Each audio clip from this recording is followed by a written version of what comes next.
I've been beating myself up that I have been so freaking lazy, blah, blah, blah. When I realized I can film a video in bed, I can do whatever the hell I want. And so we're going to be talking about my first heartbreak.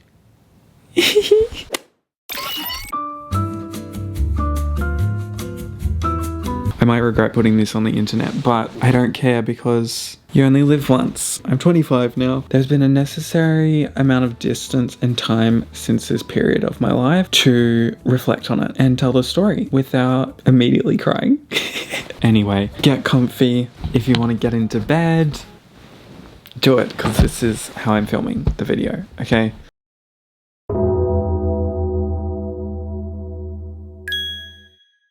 I have Snapchat at this point. I don't anymore. And if you're over the age of 16, might I suggest not having it either? Because what are we doing? I'm 21 at this point, and this guy is Snapchatting me. I actually have no idea how he got my Snapchat. First of all, let's call him, what name does he give? Francesco. I actually know Francesco, so it's not it's not him. Francesco adds me on Snapchat. At this point, I'm getting ready to make my first short film. And so I slave away at that. Meanwhile, he's Snapchatting me and I'm like, I don't know this guy. Anyway, nothing really sort of like transpired. I think we Snapchatted a couple of times. This was the only time I didn't get obsessed. I was like, I'm making a short film. Like, I need to focus on that. Like, you know, dreams come before boys sort of thing. So September, I'm in the edit, doing all the post-production stuff, and Francesco Snapchats me again. Whoa, haven't seen this name since February. He's like Snapchatting me more frequently than ever before. He's sort of the one continuing on the conversations. And I get intrigued because I'm like, wow, I've never actually had someone be interested in me in this way. Like, you're kind of pursuing me right now and I'm starting to find you attractive. What's going on here? And so me being the forward introvert that I was at that time, I was like, are you going to ask me on a date or not? I think where I was coming from back then was I normally obsess over guys. And so if I'm going to start to obsess over you, I would like to know that, you know, there's something going to come from it. So you're going to ask me on a date or are we going to call it quits right now? He was like, Oh, like a date. yeah, like a date. I am still living at home in the small town at this point. Since being the one in the small town, I was used to wanting to go into Sydney to go and see them. He says, let's do dinner and a movie. Now we go to Grilled. That should have been my first signal that maybe this isn't gonna be a big thing. Not that there's anything wrong going to Grilled, because I have been taken to fine dining dates and those were worse. I think actually he might have been onto something because it was low key. But anyway, I feel like people can have their own opinions about it, about whether that was a sign that it's like he's not gonna be that into you. Just want to reiterate, nothing wrong with Grilled. Nothing wrong with getting burgers on a date. I love Grilled. I love a burger. Okay? Grilled is not the problem. It's just when you hear the rest of the story, your mind starts to go back and go, were the signs always there? And so I'm not shaming Grilled for a date. Okay? Also, before the date, he says, let's FaceTime. We FaceTime. I'm like pleasantly surprised at how easy the conversation flows. I don't know, it just felt really natural. I can't remember if we FaceTimed the next day as well. So maybe we FaceTimed twice and then we went on the date. And so the Grilled situation, I get there, I'm nervous. I felt like he was kind of annoying me at first, like pursuing me. And now I'm the one that's nervous. What the hell? I sit down. Keep in mind, I'm 6 foot. He is not 6 foot. Not that height matters, okay, but I'm 6 foot and I'm, you know, I like to feel like baby. You know, I like to feel like baby. I'd started to like be curious, very curious about him. Curiosity killed the cat. Okay, we seem to get along. He's sort of into film and like into the film world, and so I think we share films that we like. I don't really remember a lot of the conversation, to be honest. Then we go to see a movie. What do we see? Bullet Train. We sit down, we're watching the movie. I literally cannot focus. All of a sudden, I am consumed. I literally don't remember anything from that movie because I was just going, what, like this guy is right next to me, and I'm obsessed. I remember he leans in to kiss me in the middle of the movie and I freeze and I go, Are you really about to kiss me in the middle of a movie right now? Hello? So he doesn't kiss me. And then I'm like, for fuck's sake, Ethan, why did you have to open your big mouth and ruin the opportunity? But I was just so nervous. We finish watching the movie. We get in his car and he starts kissing me. And you guys, I have never experienced the shakes from head to toe. My entire body was like shaking. It was almost like when you know you're in danger. That's what I was. It's giving he's never been kissed before. I had been kissed before, okay? I think he said like, you smell good. He didn't know this, but that's the way to my heart. If you say I smell good, it's over. We're forever. Do you know what I mean? Anyway, I remember saying, which big L for me, like I can't help myself. When I'm crushing on someone, it's just all self-respect and sort of aloofness goes out the window. And I was like, you're a really good kisser. Oh my God. He said something like, Yeah, I've had a lot of practice. I drive home. I'm giddy. Yay! I have a new crush. I have a new obsession. Great. That's awesome. Again, aloofness has gone out the window, so what do? I text him. Yep, I know every dating advice would be like, no, wait for them to text you. I didn't give a fuck about that stuff. I was very much like, if I like you, I'm going to show it, and if that's too much for you, then that's too much for you. And that's okay. I'm pretty sure I messaged and said something like, I had a really great time. This is where I can't remember. Either he said, we should do it again, or I said we should do it again. Because there's a big difference. I could very well be wrong because I had rose tinted glasses on. I'm almost like 90% sure he said we should do it again sometime. Anyway, so I took that as, yep, we're forever. Then I start to obsess. Okay, it happens. Before then it's like nervous, and then it's like, no, I really like him now. God damn it. We sort of keep Snapchatting back and forth. Nothing is planned for another date or anything like that. I go out on a Saturday night for one of my girlfriend's birthdays in Newtown, to be specific. And the minute that I had alcohol in my system, dangerous, all inhibitions gone. You know, any sort of self-respect of, no, I'm not going to chase a guy, goes out the window. You know, I had one espresso martini and I was like, I'm going to call him. Yup. And my friends are like, no, if he wants to be with you, he'll message you. And I'm like, guys, you don't get it. He just needs a little push. Anyway, 2 espresso martinis later, I go into the bathroom, I call him. Pretty sure he was a little bit drunk too. And I'm like, come to Newtown. And he's like, oh no, like sort of being very, Oh, maybe. again, like girls and gays. If someone wants you, they will move heaven and earth. I'm sorry, they will. I say, I'll pay for an Uber. He's like, No, like you don't have to do that. and I said, nope, it's already where you are and it's taking you to Newtown. He's like, Oh wow, okay. he gets an Uber, he's on his way. Keep in mind, I'm with 3 of my girlfriends for one of their birthdays. 2 of the girls end up leaving because it's like midnight at this point, and it's just me and the birthday girl. The birthday girl starts crying. She was drinking and was in her feels, rightfully so. And so I'm consoling her. That's when Francesco comes in to the bar. He sits next to me, puts his hand on my lower back. Guys, it's over. Like that. I'm sorry. I'm very weird with affection. Like, it's not my forte. It's not my strong suit. If I like it, then I know that I like you. But also, if you're affectionate with me, I'm thinking, okay, there's got to be some interest, because otherwise, why would you be rubbing my lower back? Do you know what I mean? I say, I have to get my friend home. Like, she's not doing well. We decide to get in the Uber with her. So I took Francesco on a little adventure, and I was like, we're going to go back to the hotel that we're staying at. And we get dropped off. But the thing is, 4 of us are in a 2-bed hotel room, and the other 2 girls are probably trying to sleep. So I can't really very well invite Francesco up when 2 are getting ready for bed and 1 is crying and going through something. So we sit on the curb, and it's freezing cold in Sydney at this time. And we're like snuggling up to each other. I remember our foreheads were like pressed against each other. And I said, I really like you.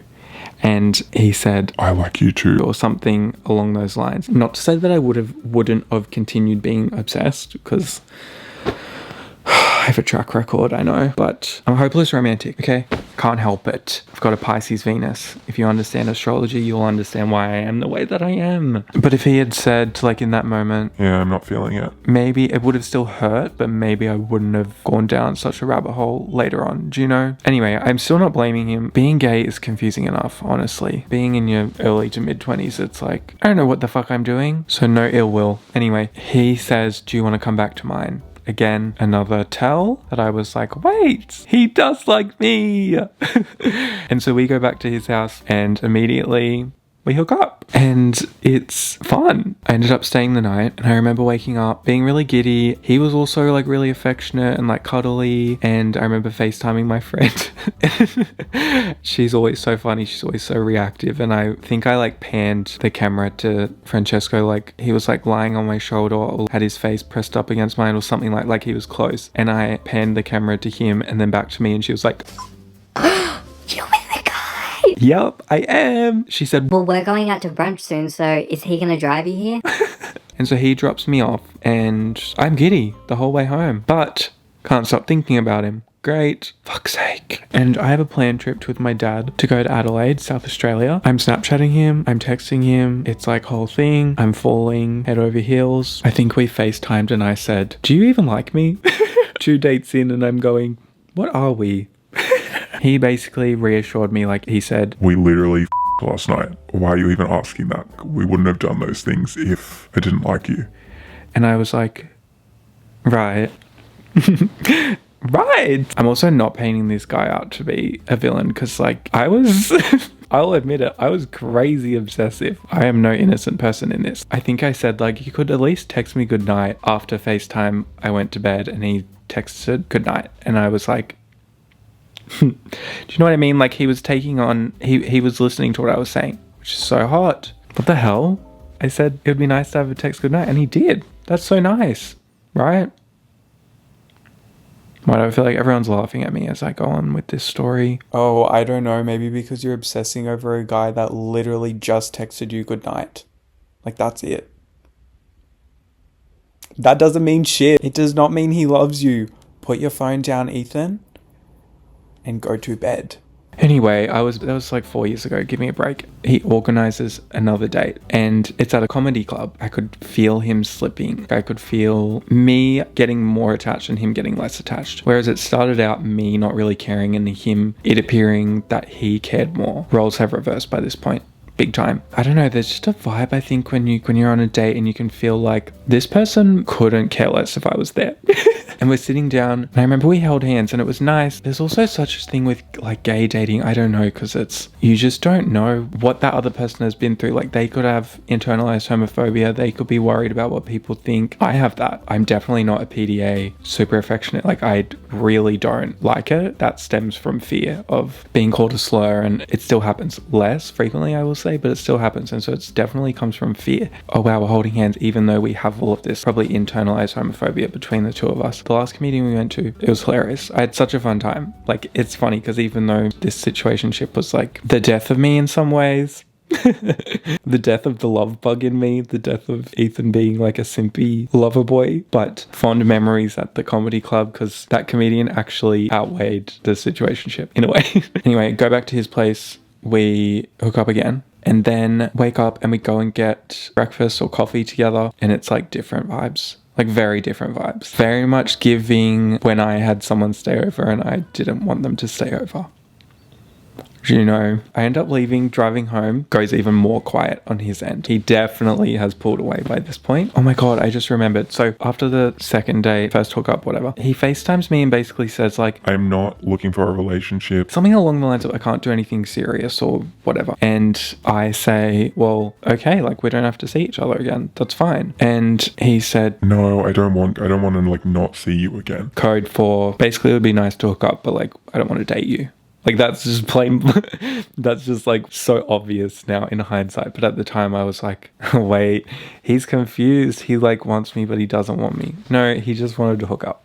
Like, that's okay. Blah, blah, blah. We do the third date. I remember he FaceTimes me again because I'm going, what the fuck is going on? He basically lets me down and says like, I just don't think anything's going to come from this. And, you know, you're kind of like too attached basically. And my heart is like shattering into a million pieces. I've been getting more interested in you as time goes on. You've been getting less interested as time goes on. Great. Fucking hell. Like, it's brutal out here. But also, in the gay world, the pool's not that big, you guys. When you find someone that you like, you kind of gotta cling on because who the hell knows? Even though I was 21, I was such a baby, but it didn't feel that way. It felt like, this guy is my only shot at finding love. And he doesn't even He doesn't even care about me anymore. Great! I'm gonna die alone. These are the two things that I remember next, and I can't remember in which order. One of them, I message him. I wish it was a message. It was a voice message. Oh my God. I've done a lot of embarrassing things. I think this is the most embarrassing thing I've ever done. Keep in mind, 3, maybe 4 times we've seen each other in person. Have we FaceTimed plenty of times? Yeah, but in person 4 times. Oh my God, do I want to say this? You know what? I'm on a journey to becoming an open book, so yeah, I am. I am in my car after work, pull up at my house, and I send him, I have a feeling it was like a 2-minute, 3-minute voice memo of me basically being like, or maybe it was a long text, maybe both. Honestly, wouldn't surprise me, probably both. A long text and a voice memo basically being like, I feel like I could have loved you. Saying things like, I was intimate with you and that meant something to me, but obviously it didn't mean the same thing to you, and that's okay, but it hurts. Do we still say like negative aura? I don't think so, but that is big time negative aura. That's like instant. You're a loser. And I don't think he replied to that, understandably. But then we basically organized to hang out as friends, which like, what? I mean, Ethan, when you're that head over heels with someone, you don't want to be their friend. We go to the movies. And of course, me at the time, I'm like, he won't want to just be friends. We are going to hook up again. Guess what? We go back to his place. Weird. It's like weird. It's weird vibes, which I can tell he's probably like, This guy fucking loves me, and I don't feel the same way. Now we're hanging out, and it's so obvious that he loves me. I'm like, can we kiss? Oh my God. And he's like, No, I'm kind of sick. and I'm like, I don't care. Let's kiss. Don't worry. You don't have to feel bad for me. I'm good. I'm good now. I say, okay, well, I'm going to leave. And he's like, Okay. and I leave, and it's weird. It's so awkward. I leave, I drive home. By November, I was still thinking about him, and I message him and say, do you want to go see this movie together, just as friends? And he's like, Ethan, I've met someone. okay, then that hits me. It wasn't until he said I met someone. That's when it clicked. It's like, okay, well, I'm not about to be a home wrecker. No. Oh my God. I think I cried. Not right away. Right away I was angry, which I had no right to be angry. And I said, right, well, we need to call each other. Like, this can't be done over text. Ethan, he gave you so many chances in person to be like, bye-bye, and you just didn't take it. Anyway, he called. I was like, what the hell? What do you mean you met someone? Like, we've been talking. And he's like, Or not exclusively. right. That was my first taste of gay culture. Yeah, monogamy is not the number one thing. I shouldn't just say gay culture. I think it just was my first experience into dating of like, you're not exclusive automatically. Do you know what I mean? Me being insecure about being taller than him. What's my first question? Well, is he tall? Maybe I'm too tall for him, and that's, you know, if I had just been shorter, I could have been the one for him. Anyway, he goes, how tall are you? And I was like 6 foot, and he goes, Maybe like 5'11", 5'10". Yeah, 6 foot's too tall for me. in my head I was like, 5'11's not that much shorter than me, so it's not my height that did it. Damn it. It must be my annoying personality, and I can't change that. Not that I could change my height either, but you know, you could just always sit down with each other. Anyway, heart shattered. I asked questions about this new guy, and I'm really curious just to know who was better than me, basically. And he says things like, you know, we hung out every day in a week. And I remember saying back to him, I would have loved that opportunity. I was trying to sort of like make rebuttals, but like, what can you rebuttal? He met someone, he likes him better. It's really that simple. Then hung up and put on Ariana Grande's Break Up With Your Girlfriend because I'm bored. And then felt like a baddie for a little bit and thought, fuck him. I don't need him. Like, I'm going to find someone that really wants me as much as I want them. It's okay. There's plenty of fish in the sea. And then I wake up and I'm putting Bon Iver, Sea Rose and Phoebe Bridges. Phoebe Bridges' Scott Street was the theme song of that situationship. And I woke up and was just like tears. I was an actual wreck. It hurt. It like hurt a lot. I'd had plenty of crushes and, you know, I'd had hookups that, you know, didn't eventuate into anything or whatever. I'd had these experiences of being let down, of course, but this was something different. I could feel a pain in my heart. What the hell? Like, we hung out a handful of times. What the actual hell? Like, I actually don't, even looking back, I don't actually know how that was possible for you to feel that much and be hurt that much, but I was, nonetheless. Fast forward, we get to January, I move into Sydney with some friends. I find out that he is seeing a guy, different guy to the one that he met while we were talking. This is a different guy who, small world, I actually talked to at various different points in my gay journey, which was very odd for them to be together at a period of time. And I was like, we almost hooked up first.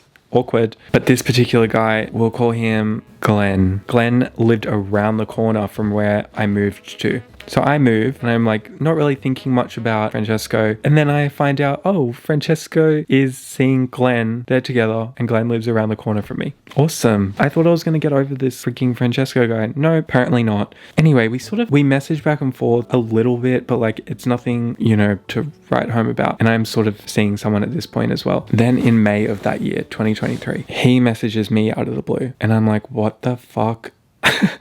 This guy, I manifested it. I was chasing this guy for so long and they always say they're never going to want you. Well, guess what? He did. He reached out to me and wanted to hook up. Wait, he reached out to you? That's crazy. He basically wants to marry you. The bar is low. I've won. I was like, it's different. It's going to be different now. He picks me up. We go and get ice cream. He comes back up to my place and we hook up. It's great. Also, I keep forgetting to mention, to clarify, we had hooked up a couple more times in between that third date that went not so well apparently and him saying he's met someone. We hooked up a couple more times. And each time we hooked up, it got progressively more and more like this is just a hookup situation. Look, I feel the need to bring that up. We hooked up plenty of times. Before and after, I was full cringe galore. Okay? I think that's just my pride. I'm watching this as I'm editing it going, oh my god, it's even more embarrassing than I remembered. But he kept coming back for more. Okay? So, laugh at me all you want, but man's kept coming back. Even though I was the one reaching out most of the time, but whatever. Okay. Fast forward to May. So he's messaged me. He's obviously not with, what's his name? He's not with Glenn anymore. I'm not really seeing the guy that I was seeing anymore. And he picks me up and we get ice cream. He comes back to my place. We hook up. He stays the night and we go to a coffee shop and he puts his arm around me and we hang out and it's really nice. All the other times that we had hooked up in between the dates and then him saying he's met someone, there was a level of this is kind of toxic and I know it is. I feel like I'm playing with fire. And I think I liked that thrill, to be honest. But then this particular time, we both weren't seeing anyone, well, that we know of. We hook up and it's nice. There's not this toxicity there anymore. Feels like normal, I guess. Then I think in my head, okay, now we're going to be together. All of these months of yearning finally worked. Anyway, I think start messaging him normally as if I would anyone else and he's again pulling away and he's sort of lets it out that he's not looking for anything serious. And I say, can we just talk about this in person? He drives to my place. I get in his car and he basically goes on this heartfelt speech of, you don't want to be in a relationship with me. And I'm like, don't tell me what I want. I know what I want. You, babe, I want you. He's like, no, you really don't want to be in a relationship with me. Trust me. I can't be trusted. I can't even trust myself. I'm like, I can trust you if you just let me in. I will be there for you. Oh my god, Ethan. It's just the signs are so obvious. It's actually funny. I have to laugh. This is what I mean. For a good 2 years after the fact, I just did not want to mention it because I was so mortified. But now it's pretty obvious, King. You just have a big heart and you couldn't help yourself. Anyway, I ended up being okay, well, that's it then. And he's like, okay. I go upstairs and then I end up feeling sad and sorry, but I didn't even cry. It was very much Ariana Grande, no tears left to cry vibes. I just sort of felt really numb and wow, I'm so stupid to have, done that. Then it's kind of quiet for me in terms of the dating scene at that time in between May and July, a little bit here and there, but not a lot going on. Then August hits and we hook up again. This time I reach out. Look, a man has needs, okay? Sue me. He came over again. I remember he brought over box dye to lighten his hair. Slay. Also not good for the delusion because I'm wait, he feels safe enough to basically bleach his hair in front of me. We're basically dating. No. He probably just had a busy roster and he's oh, where am I going to tonight? Oh, Ethan's place. Okay, well, I need to lighten my hair, so I'll do it at his place. Anyway, he comes over, lightens his hair, we hook up again. This time, not as good. Like, I don't have that sort of, I think, same adrenaline rush that I used to always get. It felt very apparent. I don't want to say like I was being, felt like I was being used, but I felt very much like an object. I don't feel that good about this situation. Anyway, he stays over again and we go and get breakfast. And what does he do? He starts talking to me about Glenn, the one that lived around the corner from me. And I need to give the guy, oh my God, how much of this lore do I have to drop? Why is being gay so intense? There's so much. I'm going to do a quick timeline recap. Francesco and me. Francesco says, Ethan, I've met someone. That someone is, we'll call him, I'm running out of guys' names. We'll call him Callum. Francesco and Callum, I think they see each other for a little bit. Then by the time I move into Sydney, Francesco's seeing Glenn. Then we hook up a couple of times during that year. Then this last time in August of 2023 that I was just talking about, we go and have coffee together.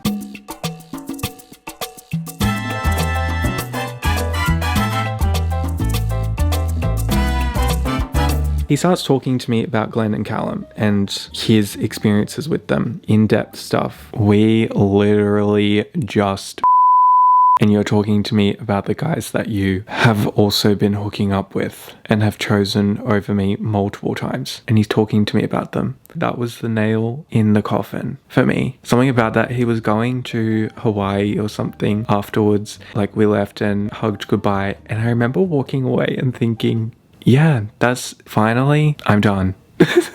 Even though, not to say like I had the power, I don't think he was ever really interested to begin with. But in that moment, walking away, I was like, wait, I'm free. I think I've obsessed enough. Finally, I've had enough.